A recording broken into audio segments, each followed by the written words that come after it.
Hello student.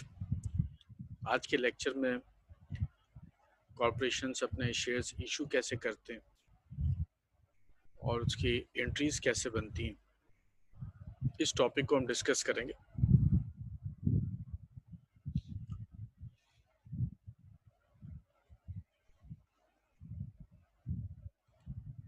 मैं first question ले रहा हूँ और यहाँ उसको एक्सप्लेन करता हूँ ताकि आप उसको अंडरस्टैंड कर सकें।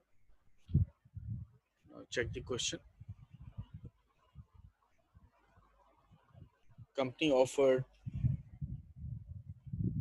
5,000 शेयर्स ऑफ ₹10 each। तो अगर क्वेश्चन के अंदर कोई और वैल्यू गिवन ना हो तो जो प्राइस गिवन होती है वो हम एज्यूम करेंगे कि वो उसकी पार वैल्यू या फेस वैल्यू। तो कंपनी ने ऑफर किए है पब्लिक को कि वो 5,000 शेयर्स इशू करना चाह रही है 10 ईच। फर्स्ट कंडीशन सिंपल रखिए, बैंक कलेक्टेड 5,000 शेयर्स एप्लीकेशंस, यानी बैंक ने भी उतनी ही एप्लीकेशंस कलेक्ट किए from public as it was offered by the company. तो अगर हम इस केस के अंदर इसकी कलेक्शन को फाइंड आउट करना चाहें तो कलेक्शन के लिए मुझे नंबर ऑफ शेयर्स चाहिए और मैं मल्टीप्लाई कर दूंगा जो वैल्यू आप वहाँ से ले रहे हैं। So this is ₹10। तो अगर 5,000 शेयर्स की एप्लीकेशंस आती हैं और ₹10 पर शेयर आपकी डिमांड है तो इसका मतलब आपके पास पैसे कितने बन जाएंगे? 5,000 multiply by 10, the total amount will be 50,000। इसकी एंट्री बनाने के लिए आपने टू पार्ट्स में जाना है। आप कैश को डेबिट करेंगे और शेयर एप्लीकेशन आप क्रेडिट कर देंगे।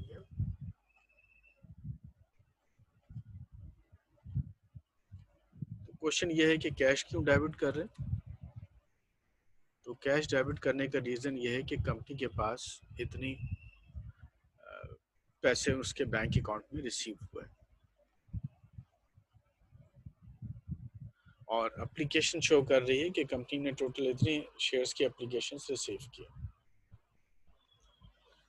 एप्लीकेशंस को जब हम कंपनी प्रोसेस करेगी तो वो इन तमाम एप्लीकेशंस को या तो अप्रूव कर देगी या इसको रिफंड कर देगी। तो चूंकि इस वक्त हमारे पास रिफंड का कोई केस नहीं है, इस वक्त हमारा केस बहुत सिंपल है कि हमें 5,000 शेयर्स इशू करने थे और एक शेयर पे हमें ₹10 लेने थे और हमने इतनी एप्लीकेशन रिसीव की। तो मैं इन तमाम एप्लीकेशन को अप्रूव करके इनको शेयर सर्टिफिकेट्स इशू कर दिए गए। तो जो हम सेकंड एंट्री बनाते हैं, यानी एक सेट के अंदर दो आप एंट्रीज को तैयार करेंगे, तो सेकंड एंट्री में ये जो शेयर एप्लीकेशन का टाइटल है ये डेबिट में आ जाएगा और एक नया टाइटल आप क्रेडिट कर देंगे which is called share capital.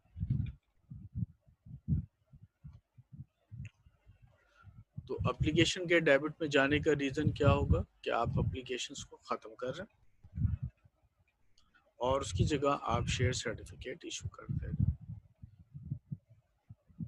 आप चाहें तो यहाँ नरेशन डाल दें, collection of 5,000 share applications,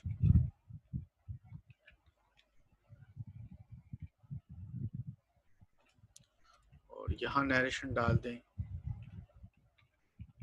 issued 5,000 shares to public of ₹10।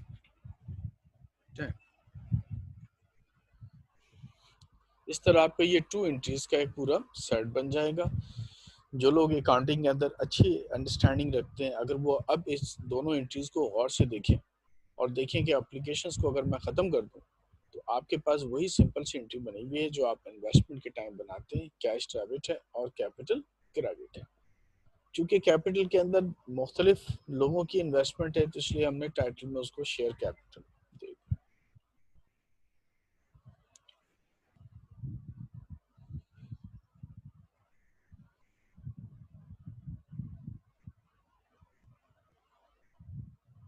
अब आप इस क्वेश्चन को देखिए।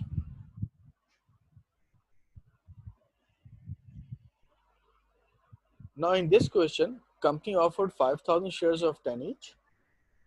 Bank collected 7,000 applications. तो जो टोटल एप्लीकेशंस आपने कलेक्ट किए वो आपकी ऑफर्ड एप्लीकेशन से ज़्यादा है।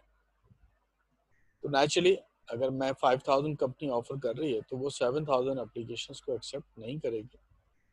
Directors approve 5000 applications and refund excess amount. तो डायरेक्टर्स उतनी ही एप्लीकेशन एक्सेप्ट करेंगे whatever they have issued and plan to issue, और जो एक्स्ट्रा फंड आया है वो रिफंड कर दें. तो इसकी वर्किंग को समझने के लिए सबसे पहले हम बनाते हैं कि कलेक्शन कितने आए. तो कलेक्शन में आप लिखेंगे 7000 मल्टीप्लाई बाय 10. तो ये आपका कलेक्शन का अमाउंट यहाँ शो कर देगा. चेक करें वाई 7000, बिकॉज बैंक ने टोटल 7000 एप्लीकेशंस कलेक्ट किए. तो उसका मतलब 70,000 का फंड आपके पास आया. कैपिटल आप कितना बनाएंगे? कैपिटल के लिए जो शेयर्स आप इशू करना चाह रहे हैं वो कितने हैं?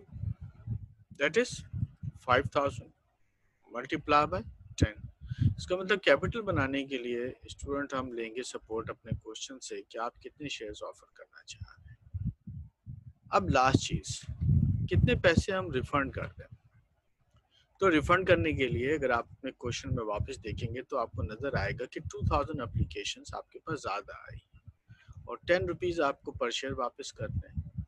इसका मतलब 2000 मल्टीप्लाई बाय 10, ये फंड आपका वापस चला जाएगा. तो इस सिचुएशन में हम फर्स्ट एंट्री में कैश डेबिट करेंगे 70,000 से और शेयर एप्लीकेशन क्रेडिट कर देंगे 70,000 से. और इसकी आप नरेशन में लिख सकते हैं कि कलेक्टेड 7,000 एप्लीकेशन.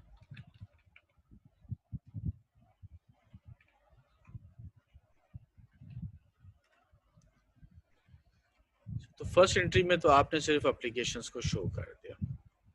सेकेंड एंट्री में क्या करेंगे? सेकेंड एंट्री में आप इसी एप्लीकेशन को डेबिट में ले और शेयर कैपिटल क्रेडिट कर दें और कैश भी क्रेडिट कर दें. तो वजह से देखिएगा, एप्लीकेशन में डेबिट कर दूंगा जितना फंड मेरे पास आया उससे. कैपिटल स्टूडेंट में क्रेडिट करूंगा यहाँ से देखते हुए कि कैपिटल मुझे कितना इशू करना था. तो कैपिटल मुझे इशू करना है 5000, तो उसका अमाउंट बन रहा है 50,000. कैपिटल इज क्रेडिटेड बाय 50,000 और कैश कितना रिफंड करूंगा? यस, यू आर राइट, 20,000 का कैश रिफंड हो जाएगा. वर्किंग से चेक करें. issued 5,000 shares and refund 2,000 shares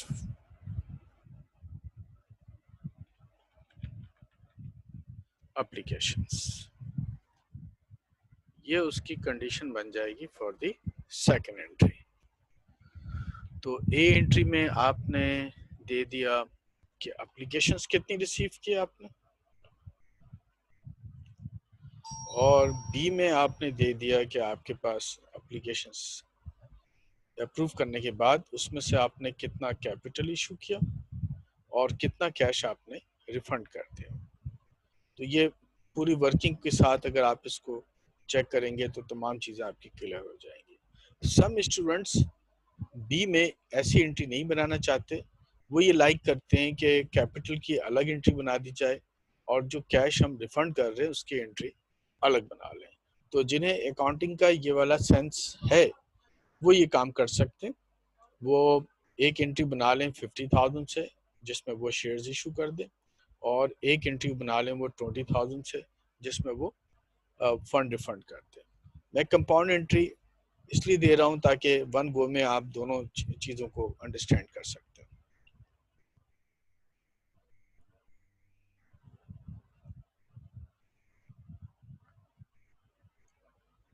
इस थर्ड एंट्री को देखें.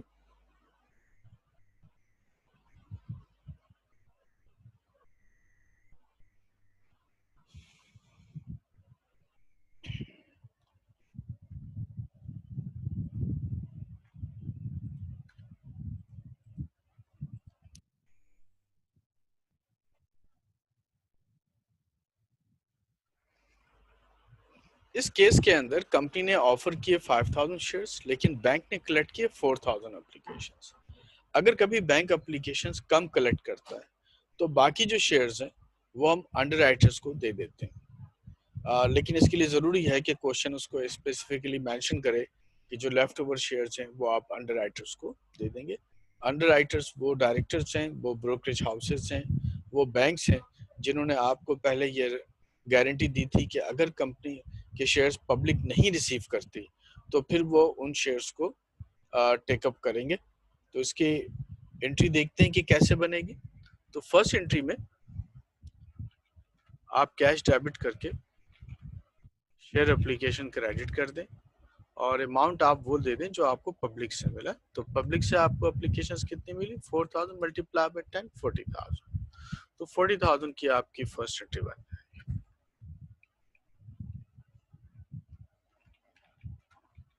सेकेंड एंट्री में आप एप्लीकेशन को डेबिट करके शेयर कैपिटल को क्रेडिट कर देंगे। ये एंट्री भी जैसे आपने पहले देखी वैसी रहेगी, 40,000। ये जो दो एंट्रीज बन रही हैं ये आपने पब्लिक की निपटा दी जितनी एप्लीकेशंस बैंक ने पब्लिक से रिसीव की थी। अब देखिए आपके पास जो क्वेश्चन में एक नई चीज आ रही है वो ये कि आपने अंडरराइटर्स को 1000 शेयर्स ऑफर करने हैं ऑफ 10 ईच। तो उनसे कितने पैसे आपको मिलेंगे? 1000 मल्टीप्लाई बाय 10। तो आप एक एंट्री इसमें मजीद बना देंगे और उसमें आप दे देंगे कैश डेबिट और share capital credit by 10,000। Entry वैसी रहती है जैसे ऊपर है, सिर्फ इसमें फर्क ये होता है कि आप इसमें लिख देते हैं कि issued 1000 shares to underwriters.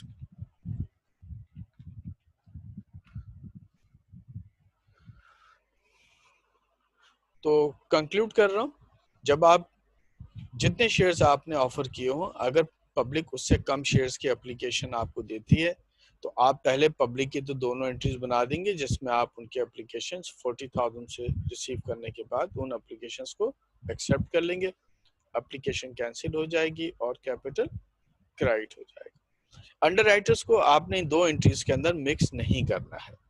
Underwriters के लिए आपने जितने शेयर्स उनको देने हैं उसकी एंट्री आप अलग से उसकी वर्किंग करेंगे और आप एक अलग से एंट्री बना देंगे जिसमें आप कैश को डेबिट करेंगे और शेयर कैपिटल को क्रेडिट कर देंगे। जो नरेशंस हमने ऊपर यूज किए वही नरेशंस हर जगह यूज में आती हैं। मैंने इसकी नरेशन इसलिए लिख दी कि आपको कोई कंफ्यूजन ना हो कि जो अंडरराइटर्स को हमने दिए शेयर्स वो हम किस तरह से मैनेज करते हैं। तो यहाँ तक मैंने तीन चीजें इसमें कवर की। एक कि अगर आपने जितने शेयर्स ऑफर किए उतने ही शेयर्स की एप्लीकेशंस आप रिसीव करें तो एंट्रीज कैसे बनेंगी। अगर आपने ऑफर जितने किए हो शेयर्स ओवर सब्सक्राइब हो गए हों और एप्लीकेशन 7000 आई हो तो उसका अकाउंटिंग ट्रीटमेंट कैसे बनेगा। और तीसरी चीज कि अगर शेयर्स अंडर सब्सक्राइब हो जाए और जितने आप ऑफर करें उससे कम आए तो फिर हम उसमें अकाउंटिंग ट्रीटमेंट किस तरह से फॉलो करते हैं। अपना फीडबैक देना मत भूलिएगा। Thank you.